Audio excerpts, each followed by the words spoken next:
Cogitation. Chers amis, Esprit Saint ou Saint-Esprit, deux expressions apparemment similaires, mais pour l'ordre des Aïniens, il y a une différence. Nous avons reçu à ce propos Maître Tibour Sundebokolo, guide spirituel de l'ordre des Aïniens. Esprit Saint ou Saint-Esprit. Maître, bonjour. Bonjour. Alors, dites-nous, dans l'ordre des Aïniens, qu'est-ce que le Saint-Esprit et qu'est-ce que l'Esprit Saint? Bon, mais l'homme de la terre ne doit avoir qu'un seul esprit. Donc, nous disons dans l'ordre des Aïniens un esprit saint. C'est-à-dire que ton esprit à toi devient saint par la prière, par la méditation, par les actes de bienfaisance, par ta conscience, par la vitesse de la compréhension. Ton esprit à toi devient saint. Mais quand tu cherches un Saint-Esprit rentrer en toi, c'est un envoûtement. Carrément, pur et simple. Mais le Saint-Esprit existe quand même.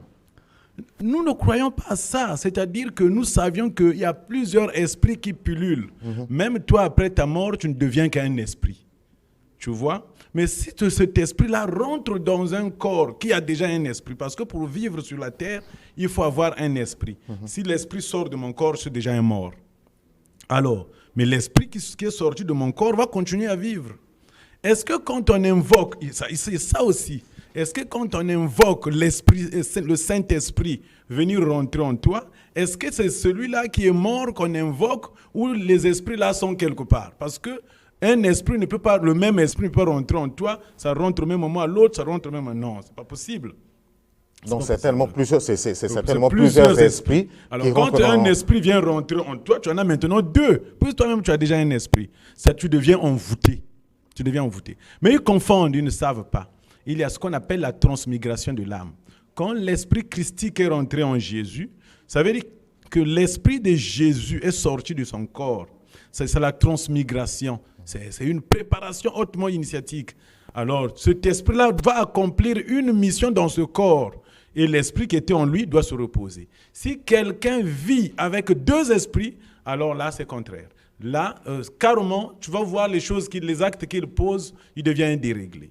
Et raison pour laquelle, quand il rentre en transe, puisque c'est un autre esprit qui est venu rentrer en toi, que tu as invoqué, que tu appelles le Saint-Esprit, et c'est là où ça commence à bouger.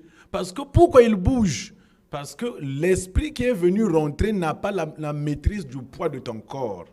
Parce que l'esprit que tu as là, tu es né avec. Depuis la grossesse, l'esprit là commence à prendre la forme de ton corps. Donc même quand tu es en train de grandir, l'esprit là prend la forme de ton corps toujours.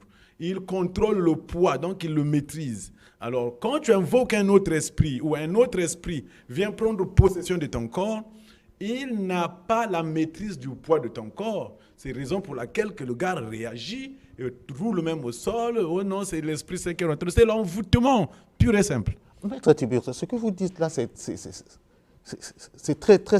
Attendez, quand l'Esprit Saint descend sur quelqu'un, rentre dans quelqu'un, comment vous... Le Saint-Esprit. Le Saint-Esprit descend dans quelqu'un. L'Esprit Saint, c'est un esprit à toi quand le qui devient saint. Effectivement. Quand le Saint-Esprit rentre en toi, ça ne te pousse pas à faire n'importe quoi. Mais je le vois s'agiter, rouler au sol, parler de n'importe quoi et tout ça. Quand il parle en langue, là, parce que dans la Bible, le Saint-Esprit est descendu sur les disciples, c'est un fait avéré.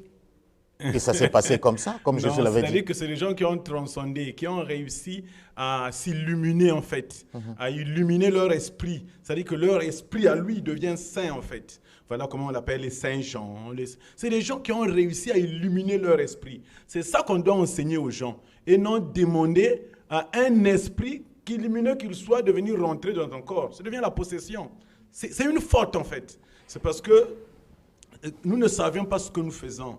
C'est là. Mais nous qui sommes des maîtres qui avons la maîtrise de ces choses-là, nous devons venir éclairer les gens. Ce n'est pas seulement raconter des histoires.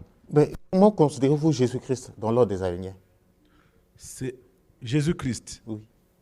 Je ne sais pas s'il a existé ou il n'a pas existé, mais selon ce que j'entends, donc moi je l'accepte comme un messager de Dieu, comme un prophète. Mais je ne confirme pas, je me réserve, parce que là où je suis là, je n'ai pas des preuves que je peux te présenter de son existence. Je n'en ai pas. Si c'est des histoires, si c'est une vérité, je me réserve. Mais, à mon avis, quand je lis la Bible, selon ce qui est écrit dans la Bible, je dis que donc il était un messager de Dieu parce qu'il apportait un message à l'humanité et il était un maître, voilà comment on l'appelait rabbi, parce qu'il avait appris la connaissance spirituelle dans les synagogues, dans les monastères, dans des histoires, et ça a fait de lui un rabbi, donc un maître. Donc, je l'accepte comme ça, mais qui n'a rien à voir avec nous les Noirs.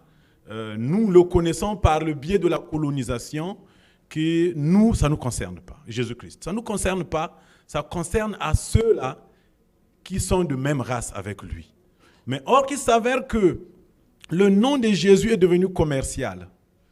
C'est facile, quand tu le prends, c'est comme le nom de Machua dans le pool, quand tu le mets devant, tu as des adeptes sans réfléchir. C'est comme ça le nom de Jésus aussi. Quand tu le prends, tu le mets devant, tu as des tam-tams, les gens viendront parce qu'il y a le nom de Jésus qui est là. Et qui ne savent même pas qu'est-ce que ça nous amène, rien du tout. Mais non seulement ça, son enseignement est très mal interprété.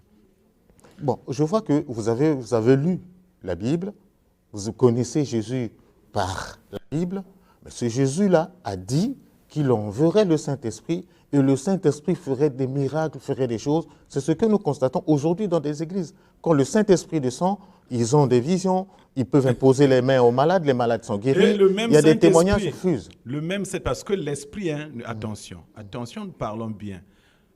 Quand tu parles de l'Esprit, tu parles d'une existence d'un être à l'état spirituel. Voilà. Donc, cet être-là ne peut pas être omnipotent, omniprésent. C'est-à-dire que si l'Esprit Saint est ici, ça veut dire qu'ailleurs, il n'y en a plus, puisque c'est un esprit. Ce n'est que de l'énergie qui peut être partout. C'est ça. Alors, quand cet Esprit Saint, quand ce Saint-Esprit-là vient rentrer en toi, tu deviens envoûté. Il viole la loi de Dieu. Parce que la loi de Dieu veut que un homme pour un esprit. Mais c'est ça. Mais comment tu vas avoir deux esprits? Là, maintenant, tu auras deux esprits. C'est-à-dire que tu deviens envoûté. Comment un envoûté peut délivrer un autre envoûté? Oh, c'est trop simple. Les choses que vous croyez mystères, moi, je vous explique ça ici, non? L'imposition de main. Tout le monde a le magnétisme. Même un va-nu-pied t'impose seulement la main comme ça, là. S'il a une force magnétique très développée, il te délivre. Mais lui-même, il ne va pas comprendre l'acte qu'il a fait.